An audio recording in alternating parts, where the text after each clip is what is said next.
ഒരു ഡോക്ടർ പറഞ്ഞതാണ്, ഒരു കുട്ടിയുടെ 6 വയസ്സ് വരെയുള്ള ജീവിതം, അതാണ് ആ കുട്ടി ഇനി മുന്നോട്ട് എന്താണ് എന്ന് ഡിസൈഡ് ചെയ്യുന്നത്. ആ കുട്ടിയുടെ ഒരു ലൈഫ് സ്ക്രിപ്റ്റ് ആണ് ഈ ഒരു 6 വയസ്സിനുള്ളിൽ ഉണ്ടാക്കുന്നത്.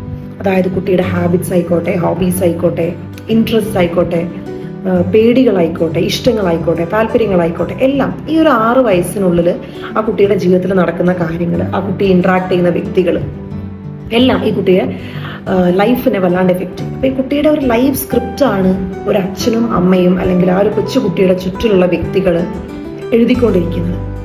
അപ്പൊ അതെപ്പോഴും നല്ലതായിട്ട് എഴുതാൻ എല്ലാവരും കൊണ്ട് എപ്പോഴും പറ്റണമെന്നില്ല. ഇപ്പൊ ഈ ജെന്റിൽ പേരന്റിങ്ങിനെ കുറിച്ചൊക്കെ ഉള്ള ഒരുപാട് വീഡിയോസ് കാണുമ്പോൾ എനിക്ക് തോന്നാറുണ്ട്, ഒരുപാട് ഭ്രാന്ത് പിടിച്ച് നിൽക്കുന്ന ഒരു അമ്മ അല്ലെങ്കിൽ ഒരു അച്ഛൻ എപ്പോഴും കുട്ടിയുടെ അടുത്ത് മോനെ അല്ലെങ്കിൽ കുട്ട എന്നൊന്നും വിളിച്ച് സംസാരിക്കാൻ പറ്റിക്കൊള്ളുന്നില്ല. ശ്രീ രവിശങ്കറിന്റെ ഒരു വീഡിയോയില് ഈ ഇടയ്ക്ക് കണ്ടതാണ്. ഒരു ക്രൗഡിൽ നിന്ന് ഒരാൾ ചോദിക്കുക രവിശങ്കറിന്റെ അടുത്ത്, അതായത് ഞാൻ എൻ്റെ കുട്ടിയുടെ അടുത്ത് ഇടയ്ക്ക് ദേഷ്യപ്പെടുന്നു, അപ്പൊ ഈ ദേഷ്യം കൺട്രോൾ ചെയ്യാൻ എന്താ ചെയ്യണ്ടേ?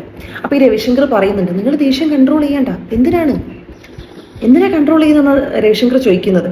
അത് ഞാൻ പറഞ്ഞതല്ല കേട്ടോ, അത്രയും അറിവും വിജ്ഞാനവും ഒക്കെ ഉള്ള ഒരാൾ പറഞ്ഞൊരു കാര്യമാണ്. അയാൾ പറയണത് എന്താന്ന് വെച്ചാൽ, കുട്ടികൾ നാളെ ഇറങ്ങാൻ പോകുന്നത് ഒരു ഹാർഷായിട്ടുള്ള ഒരു സമൂഹത്തിലേക്കാണ്. അപ്പൊ സൊസൈറ്റി എപ്പോഴും കുട്ടികളുടെ അടുത്ത് ജെന്റിൽ ആയിട്ടുള്ള രീതിയിലായിരിക്കില്ല പെരുമാറുന്നത്. അപ്പൊ ഇടയ്ക്കെങ്കിലും അച്ഛൻ്റെയും അമ്മേന്റെയും കയ്യിൽ നിന്ന് ഒരു വഴക്ക് കിട്ടുന്നതൊക്കെ നല്ലതാണ് എന്ന് വെച്ച് അതൊരു സ്ഥിരമായിട്ടുള്ളൊരു റുട്ടീൻ ആവരുത്, വല്ലപ്പോഴും എന്ന് അദ്ദേഹം പറയുന്നുണ്ട്. അത് ഓരോരുത്തർക്കും ഓരോ അഭിപ്രായങ്ങളായിരിക്കും കേട്ടോ. കുട്ടികളെ ചീത്ത പറയും, തല്ലുന്നതിനെ കുറിച്ചൊക്കെ. സ്വന്തം അമ്മേനെ തല്ലിയ 2 അഭിപ്രായമുള്ള നാടാണ് തമാശക്കെങ്കിലും നമ്മൾ പറയാറുണ്ട്.